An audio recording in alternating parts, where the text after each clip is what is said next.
I received an email asking me to give examples of what would cause a trainer to kick a student off the truck. I was asked what annoys trainers, what scares trainers, what would make a trainer not want to take a student on the truck, and to give examples. The following two-part video is not to humiliate anyone or poke fun at them. It's really so that prospective students can see that, number one, trainers are people too, and number two, a trainer's job is not easy. People often think that, you know, they want the best trainer and everything's easy, and they don't see it from the trainer's perspective. So that's the spirit of this video. Hi guys, and welcome to Trucking Along with Kearsey. That's me, your positive voice in trucking. We've all heard the nasty trainer horror stories. Trainers that don't bathe, trainers that smoke too much and leave the windows up, ones that have like a 10-day stink, like that funk. Like sometimes you can walk through these truck stops and you can smell somebody, like even if they're not even there anymore, they pass through and you're like, man, that body odor smells like they live in a dumpster. So we've all heard them. They yell, they don't teach you anything, blah, blah, blah. But how many people tell trainee horror stories? This is the video that's going to tell you how to get kicked off a trainer's truck. So stick around.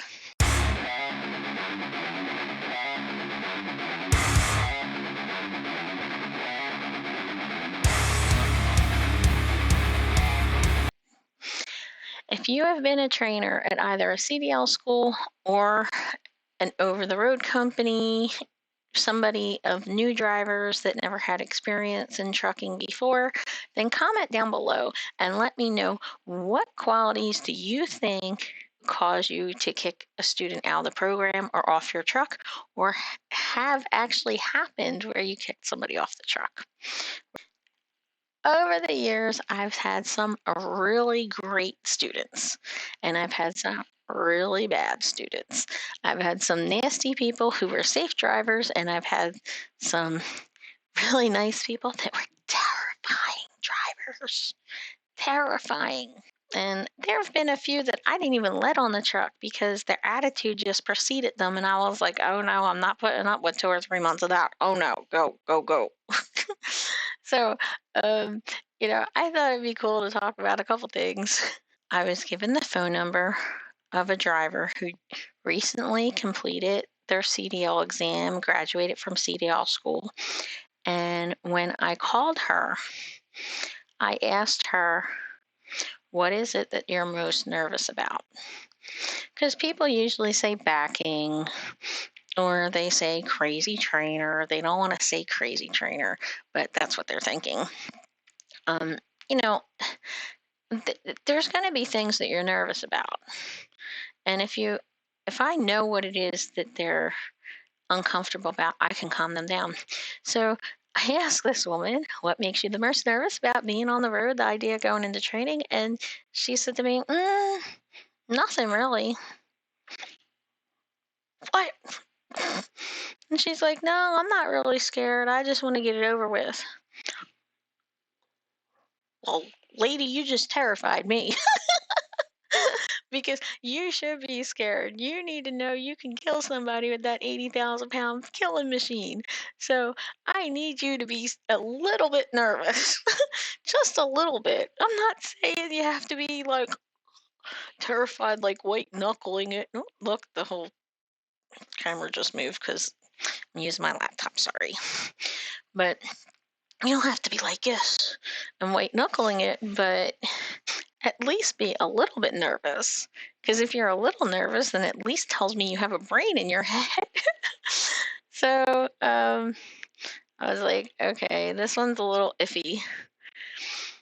Then I had one that I was supposed to pick up, and I want to say it was like the first week of the month. So I'll just say on the first. Um, and the woman said to me, well, I'm okay with being out on the road, but I need to be back home on the 16th for my wedding anniversary. Sorry, that's not happening. I'm not going to be able to get you back in 2 weeks. So she's like, well, that's okay as long as I'm back for Father's Day, which was literally only like 2 or 3 days later. I'm like, no, that's not happening either. Right.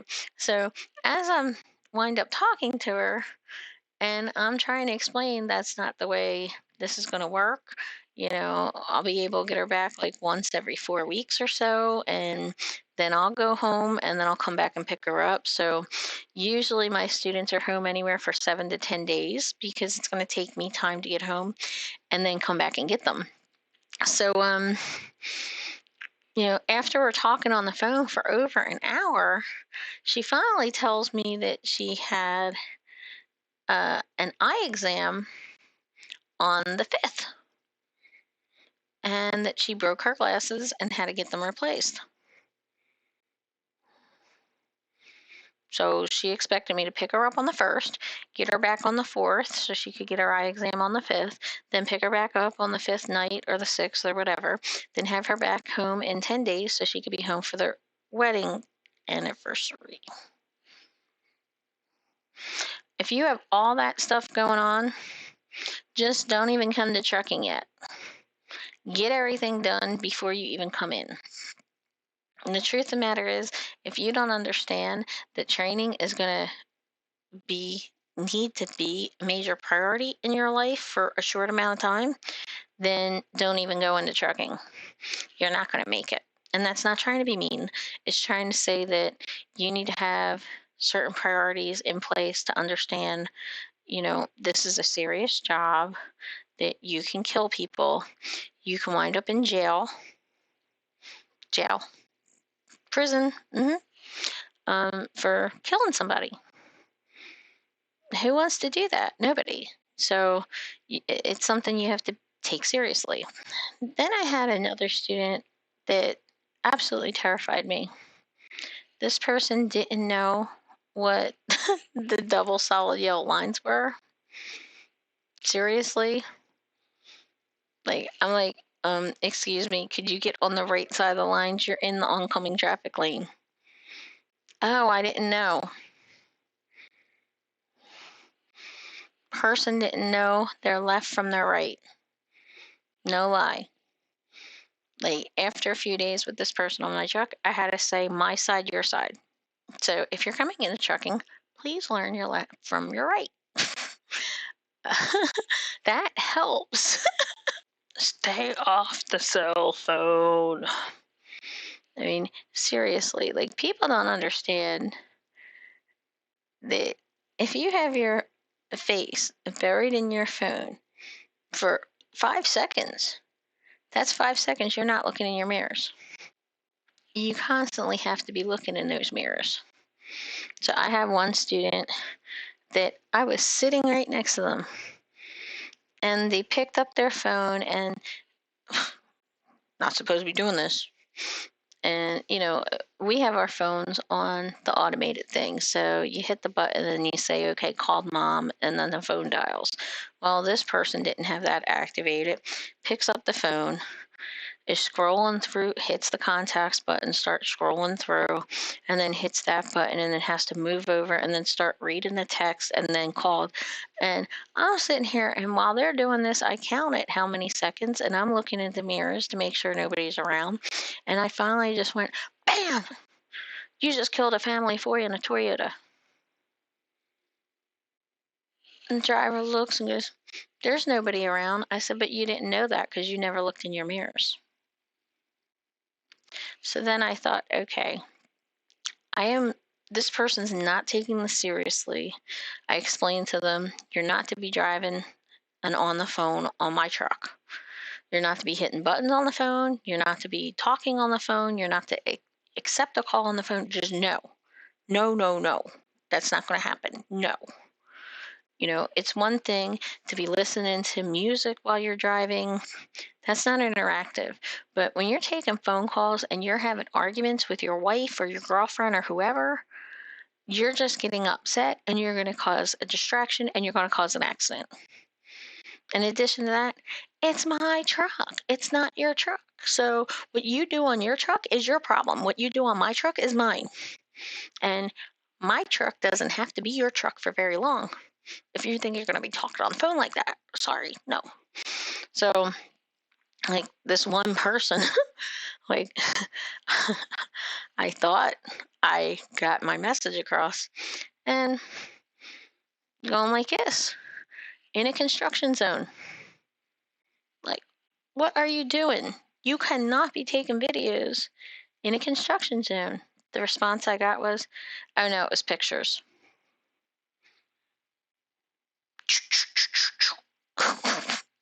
I mean, seriously, these are the kinds of people that come through trucking schools, that say they want it, and then they'll get mad when you say, no, I'm not going to train you then. You don't deserve my time. I'll go train somebody who really wants it. How about that? Um, one student, the cell phone's a big deal to me. And I don't think that new people often realize how big of a deal. One student was driving through California, just coming up on a way station. And police today are now on the overpasses. They have binoculars that look down. They even have cameras to take pictures of you. So when you go under the overpass, they can see if the phone is in your hand. It's a $2,500 fine. My friend got a $2,500 fine sitting parked on the highway at an accident scene. The truck was completely off. She took a picture to show that her truck was off. And the cop was over here, came up and gave her a $2,500 fine. And second offense, they'll take your CDL away. They're not playing. So I told this one student, all right, well, you do not want that phone in your hand.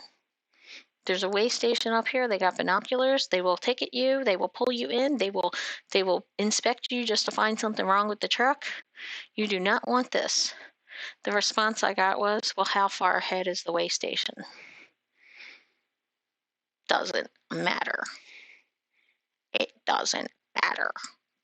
Stay off the phone. I feel like that kid from The Shining. Red rum, stay off the phone, stay off the phone. So James Guest wanted a video where I'm a total witch with a B. Well, you want to see? Try talking on the phone or being some nut on my truck and see what happens. My head will start spinning like The Exorcist. So stay off the phone. Another thing is chronic negativity. Okay. There is such a thing called toxic people. Toxic people just suck the life out of everybody around them. They want everybody to be as miserable as them. They have no appreciation for anything good. They have no appreciation for life, and you just want to strangle them. And I'm positive about that. I am positive I want to strangle negative people. So that's an issue too. Don't be that person that every single day it's something else. Oh, my stomach hurts, my back hurts, my head hurts. I mean, you'd be surprised at what I hear. Oh, I ate something. Oh, I got diarrhea. Oh, I'm constipated. Oh, I gotta do this. Shut up. I don't want to hear that. You know, I mean, it's one thing to say I don't feel good, but when it's about everything, how can we be here too long? The trucks in the shop, they're taking too long.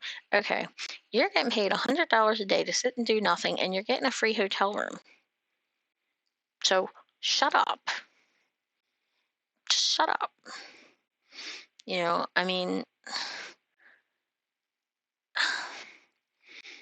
especially when it's a nice hotel room. That's even more annoying. You know, and then complaining about like just everything. You go to a restaurant, it'll be the food's good, but the service sucks. Like, if you're somebody, really sit back and think, are you somebody that finds negativity in everything? Like, I have one student that this is what this person did, and everything was a complaint. This person even complained about the seat. Like, she said that sitting in the seat hurt her butt. So I went and bought one of those $80 cushions to make her feel better. And then the next day it was, oh, yeah, my butt feels better, but now my back hurts and, I have a headache. So what you're saying is nothing I could do is going to make you feel better. No, no, no, no, no!